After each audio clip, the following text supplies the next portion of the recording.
In the space of a single generation, a golden phase of childhood has all but disappeared. We used to go and we'd come in for dinner and then go right back out again until it was dark. Oh, no, no, no. That doesn't happen anymore. I want to play in the street, but my mum don't let me. The kids now don't go out to play. They go on a play date. Can you imagine? Wherever you go now, people are afraid. And especially parents are absolutely marinated in panic about their kids if they're out of their sight for a moment. Today's parents don't just drop a kid off at the park. My girls, that's just part of life. They wake up in the morning and grab my tracking device. Fear for the safety of kids is matched only by the fear that they might fall behind. On to the next destination. The hardest part for me would probably be doing the homework in the car because I do get a little bit nauseous. Unstructured and unsupervised play, for the sake of play, has disappeared. A shorter leash and more structure may spell the end of adventure in childhood, but what does it mean to the kids themselves? If you look around, it's a laundry list of things going wrong. Stress. We all know what stress is. People don't understand the value of play, and that is a very serious problem that will have very serious consequences.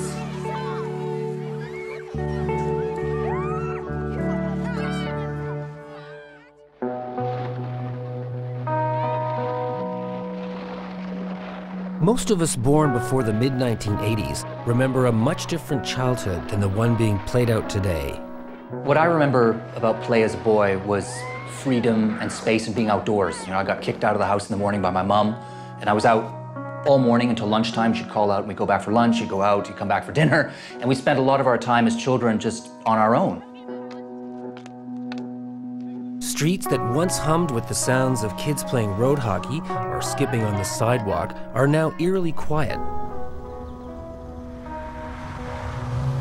Over the past 20 years, a wave of anxiety over the safety of kids has moved childhood indoors.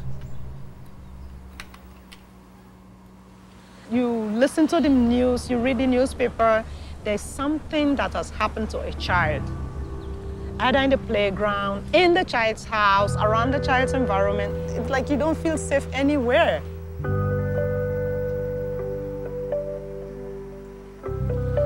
Sometimes you can come to, Mommy, can I say, no, you hurt yourself. And sometimes I feel guilty inside, but then how can I leave my child to be free and play freely like that? I don't know. All the time, we just have to keep watch.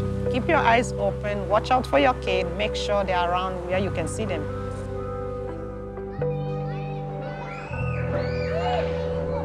Internationally best-selling author Carl Honoré spent 2 years researching play and the state of modern childhood in Europe, Asia, North and South America. I think a lot of what's driving our anxiety and even paranoia is just fear feeding on itself, because statistically, the world is a safer place for children now than it's ever been before. The trouble is, it doesn't feel that way to a parent. To a parent, the outside world looks like one enormous cesspit of pedophiles and drunk drivers and just danger around every turn.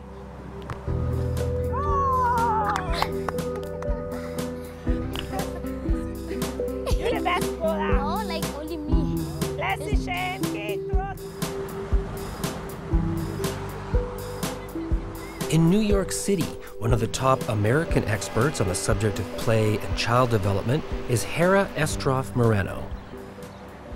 I'm sure from the time of Adam and Eve, anxiety went with parenting.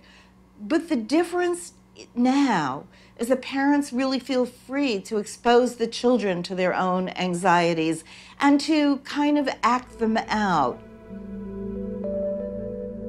One way parents act out that anxiety is through the new technologies that let them keep closer tabs than ever on their children's every move. When I grew up as a kid, my location was on the street. You know, and when the street lights came on, I went home. These kids aren't like that. If they do play in the street, Sherry generally wants to stand over top of them and pay safe attention to them. And we certainly do have this dramatic feeling that there's predators everywhere we turn. Sam, is your Blackberry church? We use this to eliminate anxiety. We know what's out there. Okay, make sure that the Blackberry's turned on and the track comes on, okay, Jordan? And if I can alleviate the fear that's being generated from myself, the television, and my wife through a simple little piece of technology, why not do it? My girls, that's just part of life. They wake up in the morning and grab my tracking device.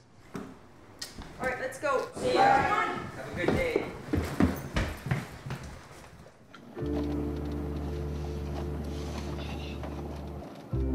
We're seeing a breadcrumb trail or a popcorn trail, as it's most commonly referred to. Each one of these blue dots represents a true GPS location, and every 2 minutes, that location gets updated for me. I have the ability to see where they are now, what speed they're heading now, what direction they're heading now, and I'm able to witness and watch the transgression of the girls and their trip to school this morning.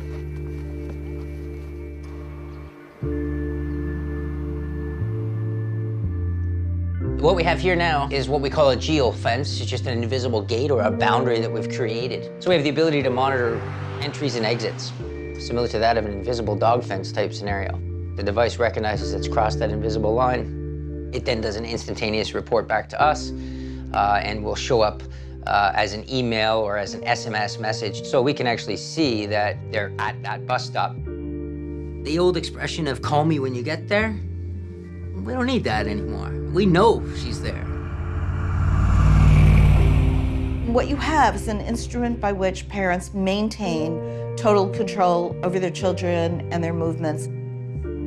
And what I find horrible about this is that there is no way for kids to get off this track that the parents have put them on. It's one thing to be put on a track, but these kids can't even play hooky.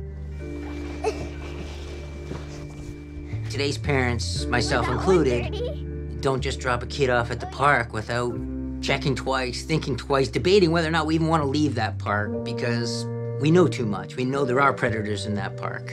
You know, the only thing we can do is try to eliminate the worry and try to make them safe as possible. We know immediately if Jordan's left that park. We know immediately if Samantha has gotten on a different bus than Jordan.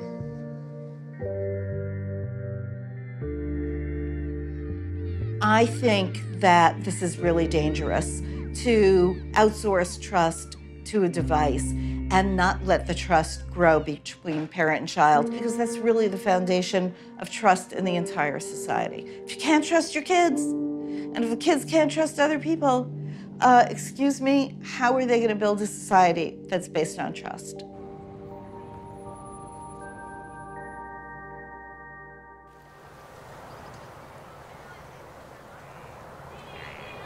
One of the last sacred places for kids to slip off the parental radar and play freely has long been summer camp.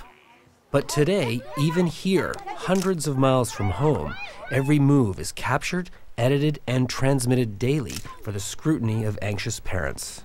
Sometimes you don't even notice it because you're having so much fun, and she does it when you're not looking at her, so you don't really notice it at all.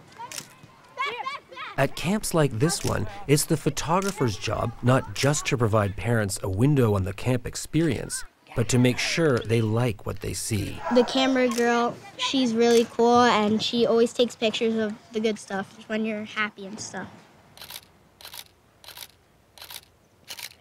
Don't run over me! Every day I take upwards of 700 to 800 photographs, and then I put them up on the internet. So at least now you can see them. They have their morning coffee and they look at their child's pictures, and they will make their assessment on whether their child is having a good time at camp. And if there's a few pictures that they look, you know, the camper looks distressed or just out of the group, they will give us a call. It would be probably 3 hours a day that we're involved with parent issues.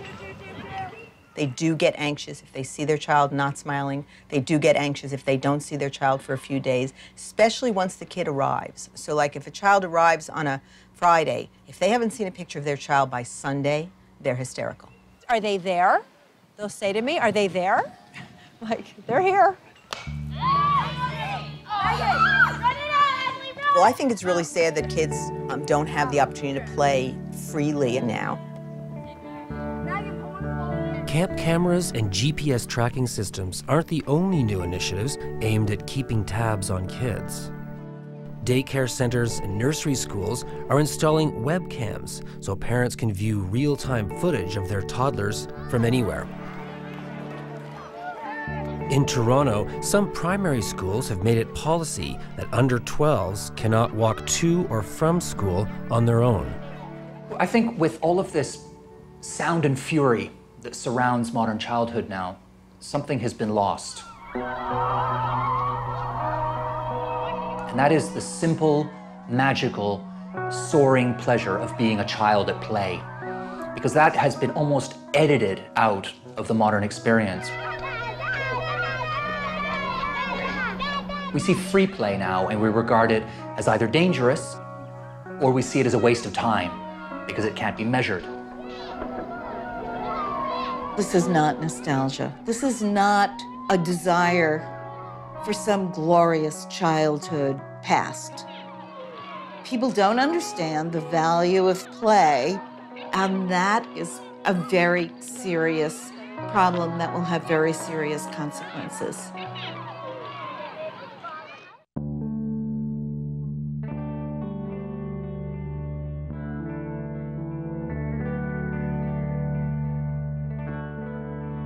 This is the anxious age of hyper-parenting, where many kids are on a fast track trying to get a head start on the competition. In some neighborhoods, the daily schedule for the under 12 set leaves literally no room for free play. I don't remember doing any of this at this age. All I remember doing on a weekend, let's say, is waking up and having a whole day of freedom. And not that that's a bad thing. But nowadays, things start really young, and I think it's better because I see how society has changed. It's all about competitiveness. I don't think there's a parent out there that can't admit that they would love to see their kid play a college sport. And if you see that your child is gifted at something, then it's okay to pursue that.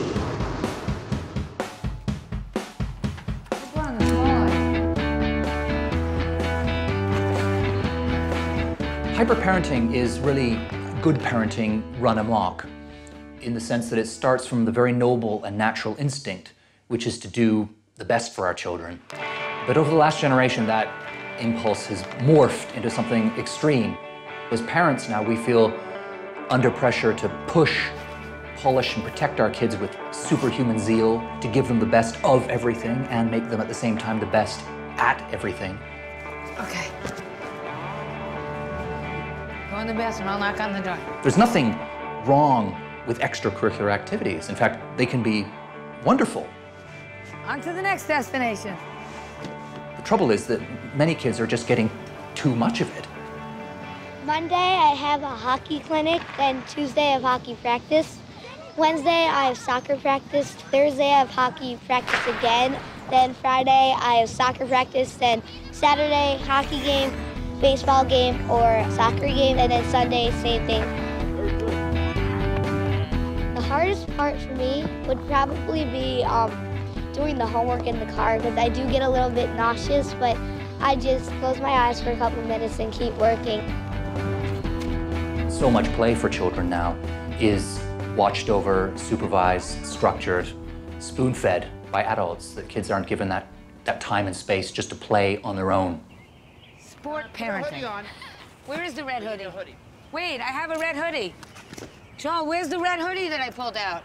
She needs red, Joel, for the parade. Stop micromanaging. You know, my daughters, we're raring to go at 3:34 in the morning, ready to go to a game and travel. I mean, we're coming home at 9 o'clock to do a change. Some people are just waking up. We're in our third activity. We've been in 2 states already. Joel, I have the red hoodie because she needs it for the parade. Okay, but we're not going to the parade now. We're going to baseball. You know, my philosophy is work hard and play harder. Good night, Corey.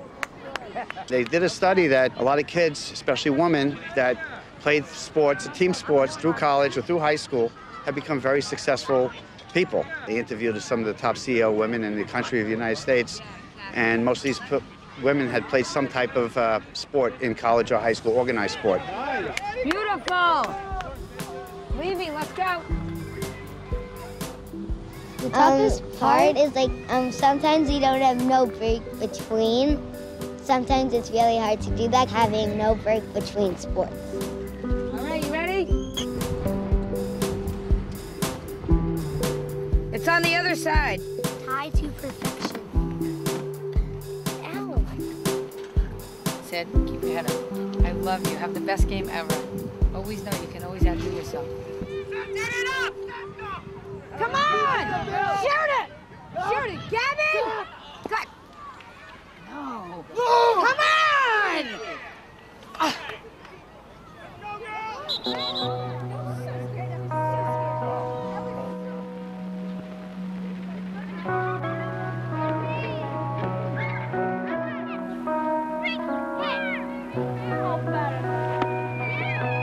To a lot of people nowadays, just letting your child go to the park with an old baseball bat, a ball, and a glove, and a couple of friends isn't good enough anymore. It just simply isn't good enough.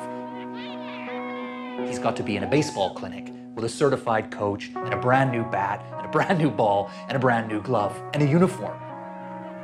Organized sports for kids are nothing new. It's how much of their lives they take up that's changed.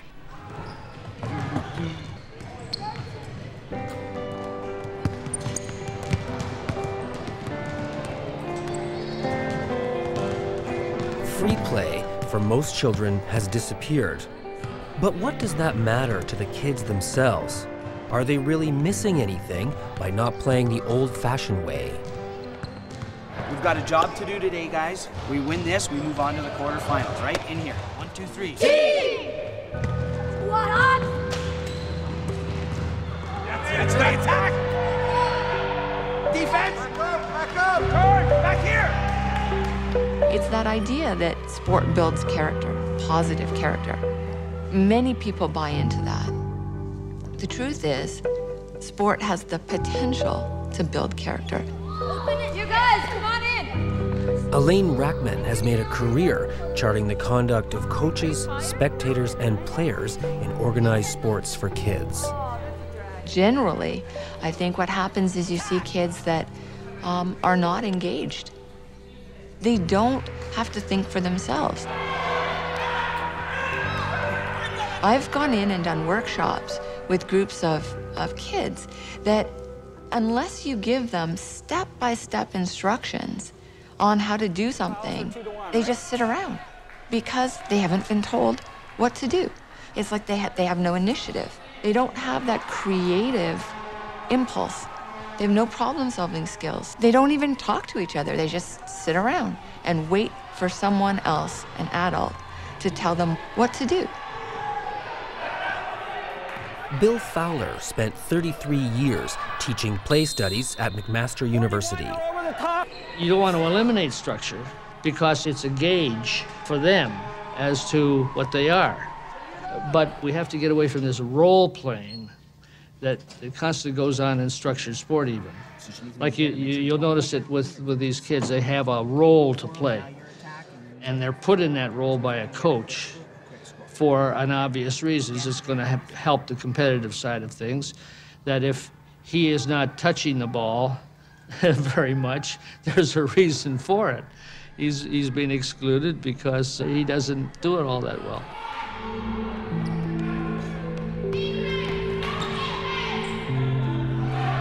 Stats show us that 5% of all kids are considered to be athletically gifted.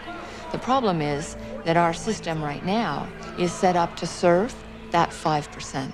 So that means 95% of the kids don't really do well. They're not engaged, they're not having fun. They don't necessarily get a positive self-esteem, positive self-image from being on these sports teams because they're not being played, they don't get to touch the ball. It isn't serving them a real positive purpose.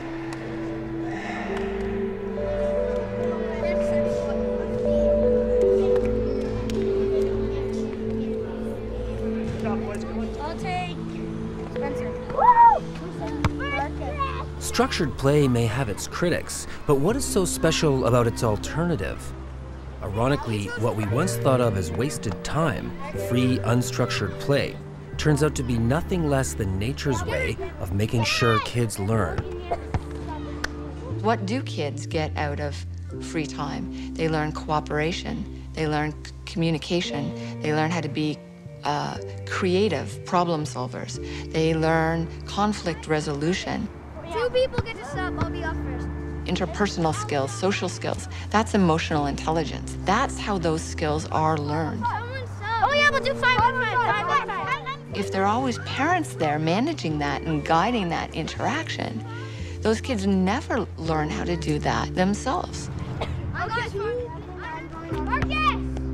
When the boys from the Wildhawks team are asked to play a pickup game instead of their regular league game without the parents, coaches, or referees around, interesting things happen.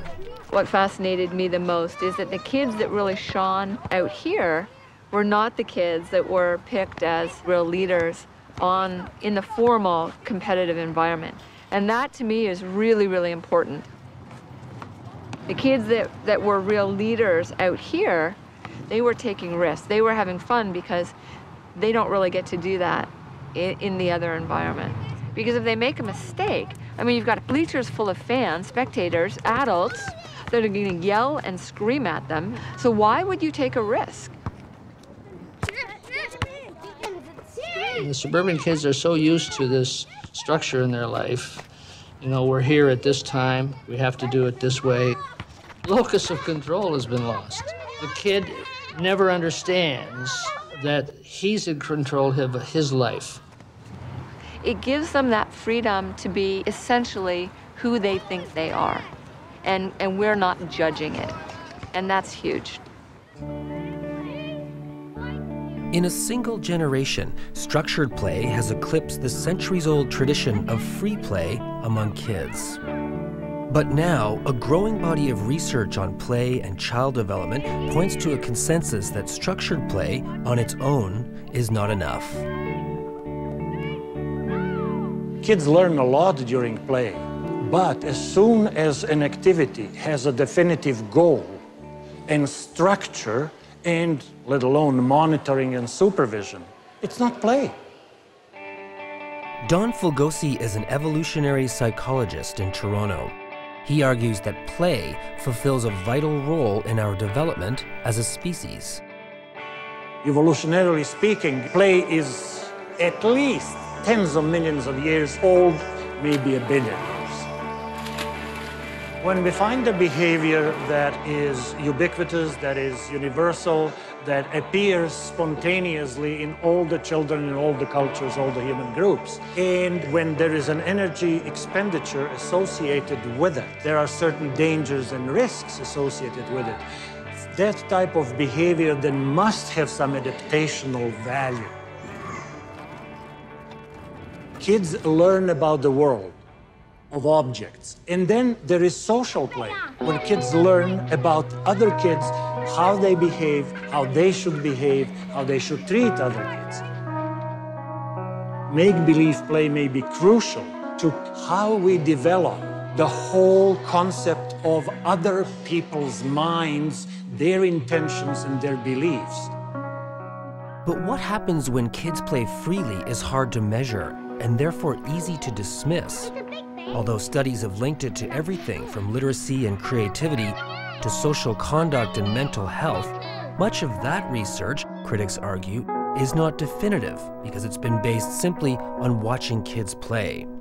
But recently, new hard science has emerged that provides a clear link between play and our survival.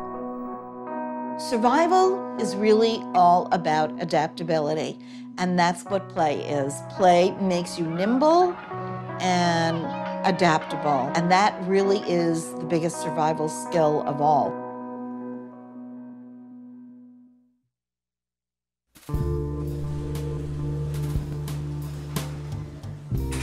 For decades, the research on play and its ultimate value to kids has been confined to observational science. But in 2008, laboratory science finally broke new ground, at last linking free play to the development of the brain. If you take rats that have been reared so that they're not experiencing any peer play, and then you test them as adults, what you get is that the animals are socially incompetent. The next step was what we knew from earlier experiments that we had done, is that if you damage certain parts of the brain, you end up producing rats which show similar types of social incompetence to rats that haven't had any play experience. So if you're socially incompetent if you haven't played, and you're socially incompetent because you got damage to this part of the brain, is it possible that play experience is in fact modifying the way that area of the brain's working, which then in turn influences your social competence?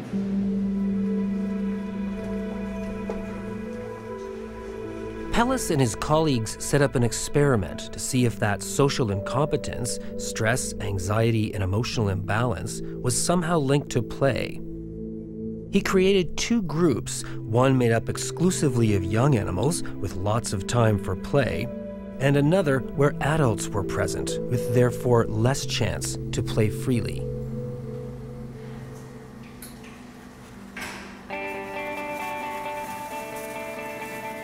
One of the beautiful things about play is that it's a spontaneous behavior. If you're a young animal, you like doing it. You don't have to be rewarded to do it, you don't have to be taught to do it. You just put a number of young rats together and you can be assured that they're going to be playing up a storm of their own accord.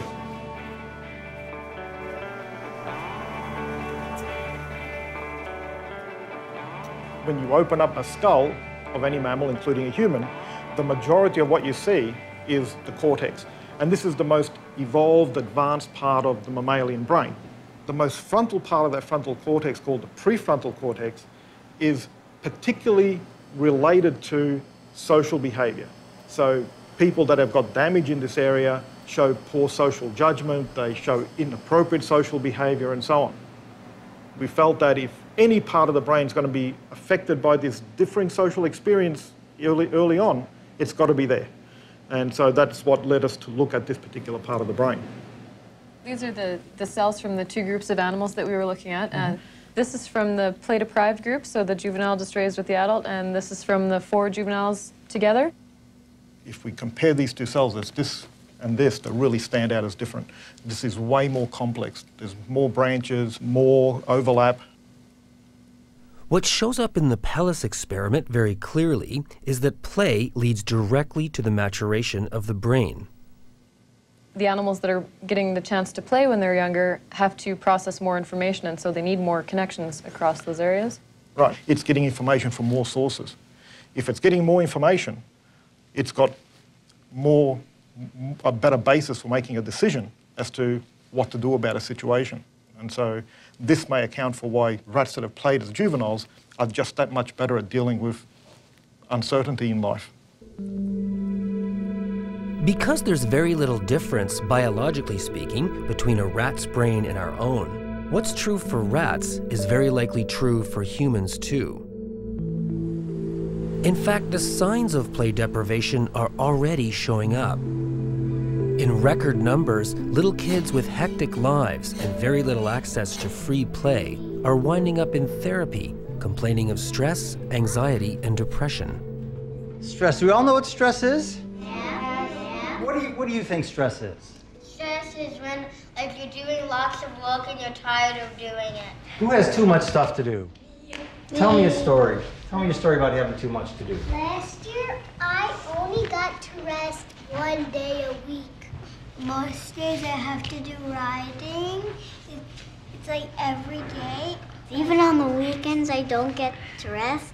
Only on one day, I get some relaxing. It makes me feel some kind of stressed out. You feel stressed out? Yeah. We see a lot of kids that exhibit stress and anxiety in a lot of different ways. What scares you? I don't want you to tell me, and I don't want you to tell anybody else. They live a pretty complex life. They have a lot going on. They have to be scheduled to come to stress management. So everybody stand up. When I say... And we've heard it mentioned in our classes that they're looking for free play. Big deep breath. And breathe out. Strong mountain. Try to be the strongest mountain you can be.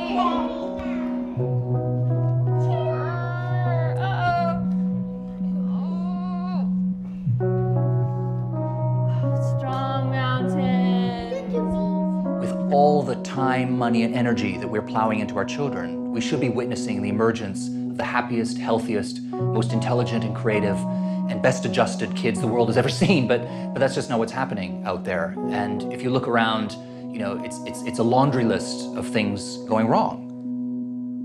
There are scientists who believe that by not allowing children to have their own free, unstructured play, that is actually one of the major causes behind the epidemic of attention deficit disorder.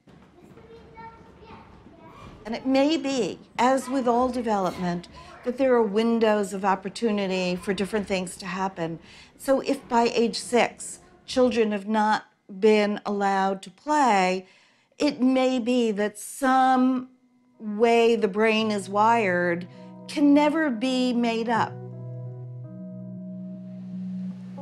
There is enough evidence there to suggest that if kids are deprived of play, that they may develop later on diseases like anxiety and depression, or that they may become improperly socialized, become aggressive, become psychopaths, violent criminals, and so on. There is a price to pay if we don't have this in our lives anymore.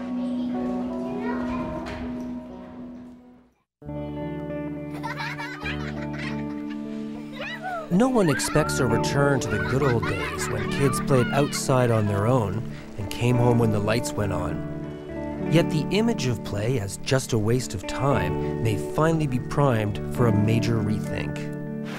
One tadpole in or two? I've got one out up the top there and I've got the parachute out over there, so I don't know whether that's... One UK company is breaking new ground, proving how simple changes to the way kids play can make a big difference to how they learn. An experiment is designed to see if changes made to the playground can impact the precise behavioral and learning problems the kids were struggling with in class. We just felt that the children were very reliant on us, the teachers, that we had to feed them with everything. They weren't very willing to take risks with many things or work together. You know, they would work together if they knew that the teacher was watching them, but if the teacher, you know, was busy with another group, they weren't as focused on their activities. The two key skills that they picked out were working together and problem solving. Could we demonstrate that there were links between what happened in the playground and in the classroom? They start by simply observing what kids do on an ordinary playground. What we did was looked at the range of play types available on that playground, and through observation found a huge lack of cooperative and social play as well. It was really boring because, I don't know, there was just nothing to do. You just sat there. Everyone just gets really bored and then they start messing about. Because when you do get bored, then the only thing you can really do is mess about. If you're like one of the boys in my class anyway. It wasn't that fun. There wasn't stuff to play with. I would play football. It wasn't that very exciting. We saw children skipping with the skipping ropes. We saw the bat and the ball games happening. They weren't being used in any sort of imaginative or creative way. And there's a question there about, well, what if you don't like that sort of sports stuff? What if you don't want to do that sort of thing for 40 minutes at your lunchtime? What if you want to tell a story? What if you want to invent a game? What if you want to use your imagination? What we wanted to do was give them the opportunity to play in a different way. So to do that, we had to make some changes. Over the space of 6 weeks, the playworkers introduced small but creative changes to the playground at recess. We're trying to do things that are unexpected. There's a thing called neophilia, which means that children are excited by things that are new and novel. So what we're trying to do is make sure that every day the playground is new and exciting. What are they going to do with these, you think? I have no idea.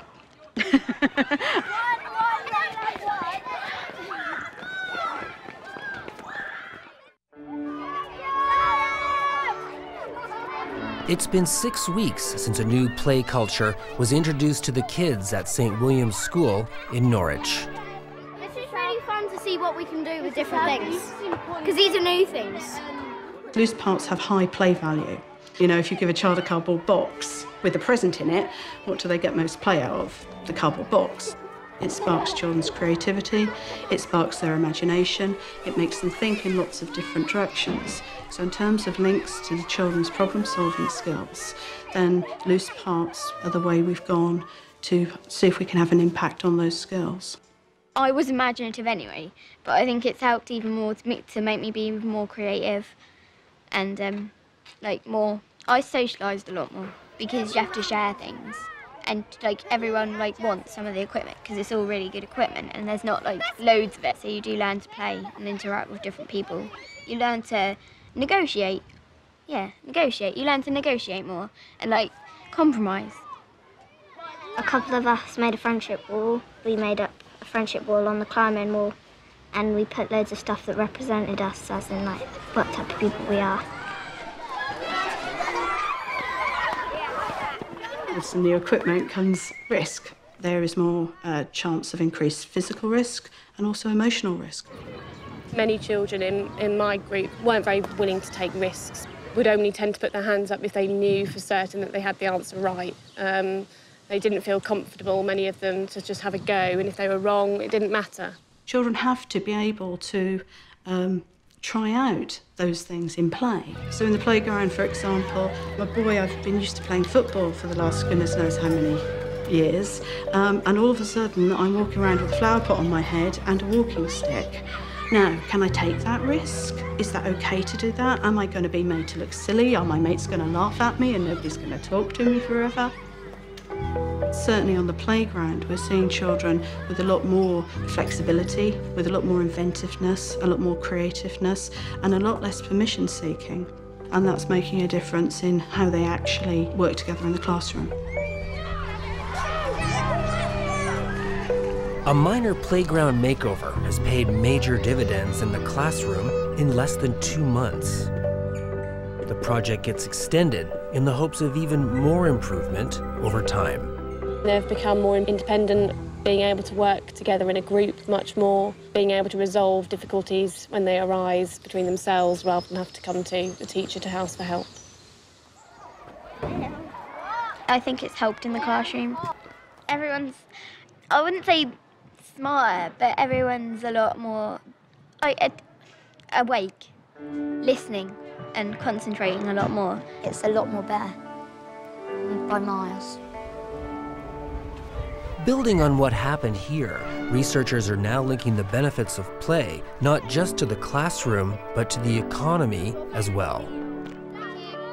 Letting kids play, letting them have that spirit of creativity will really be the secret of innovation and solving problems. And that's what the future of the economy rests on.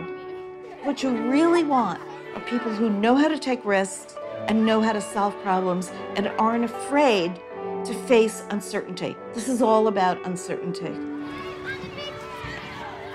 This kind of pioneer research has touched off a new movement in the UK and in other corners of the world where the central idea is managed risk.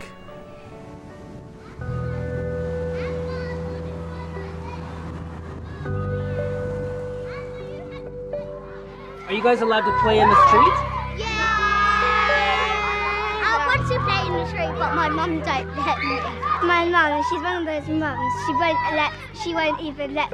I have to hold her hand really tight when I cross the road. She won't even let me in the park go somewhere where I can't see her. She gets really scared that I've died or something. It's just ridiculous. It's about bringing some adventure and autonomy back into children's lives, not just for fun, but also to prepare them for an uncertain future. In London, they're called adventure playgrounds. Ironically, their chief proponent is a man who, until recently, made his living discouraging risk. How can we justify stopping children having minor accidents when, in fact, by having those minor accidents, they're probably learning better life skills?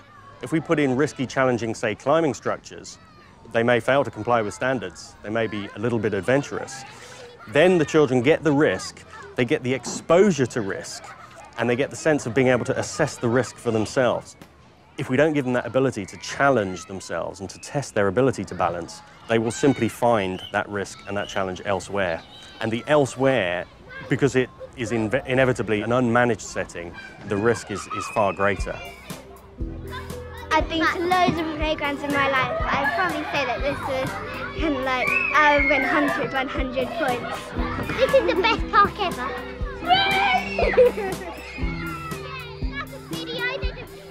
So you'll fall on the playground. What's the worst thing that can happen? You can even break a leg. Is that better than not being exposed to these situations at all? I don't think so. Just think of the infant that's trying to walk. The whole experience is filled mostly with falls. You know, and if the kid never falls, the first time he does is going to be trouble.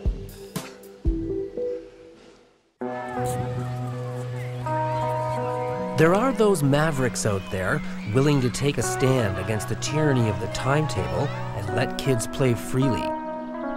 A few communities in North America set aside one day a year with no homework or extracurricular activities. In England, the Tory party has launched a campaign for more outdoor play. But for the most part, letting kids off the leash and exposing them to risk of any kind, even in the name of growth, is still taboo. When I told the other mothers at school about what I'd let Izzy do, they didn't say it was horrible, they just said, ooh, they were too scared to do it and they wouldn't do it with their precious son. Like you're not precious, right? Yeah. In New York City, a single act of parental rebellion attracted scorn from around the world. I couldn't believe the kind of response I get. It's been hundreds of thousands of people coming to the website. I mean, let's look at this. Here's the original article. Why I let my 9-year-old ride the subway alone. I let people weigh in for or against. Here's the first one. Dumbass, I think we can agree that one objects, okay? Thinks that I was crazy to let my son go. He'd been asking, Mom, well, you know, can I go someplace sometime and you'll just leave me and let me try to get home by myself? I talked it over with my husband. We thought, well, that sounds fine. And so that's what we did. We let him get home by himself on the subway after I left him someplace new, which was the handbag department of Bloomingdale's. I wrote the article in my newspaper, the New York Sun, why I let my 9-year-old ride the subway alone. And I came home, as I do, from my job every day, and then around 10 at night, the phone rang, and it was a booker from the Today Show. And I thought, ooh, this is an issue, you know? Then suddenly we were known worldwide as the crazy mom and the extremely lucky, fortunate, can't believe he happened to survive 9-year-old boy. The boy who lived. The world is a risky place. There are dangers everywhere. And really what parenting is about equipping children to cope with those risks. The goal of child rearing is to produce an independent, autonomous human being. You don't suddenly take the leash off when someone is 21. You have to let the leash out gradually. You know, in architecture, less is more. Well, I think that's true in parenting too. A little benign neglect is good. As a human being, my concern is that the kids may be missing on something that is the greatest fun in their lives at the time. And if they're missing on fun, they're missing on childhood. I'd like everybody to remember childhood as something that was a charmed period of life. I mean, society defines itself not always and entirely by how it works, but also by how it plays. And I think that if we deny children the right to play, if we deny them the space to learn the gift of play and to indulge it, then all of us will be poorer in the long run. I thought, like, finally I'm free for once.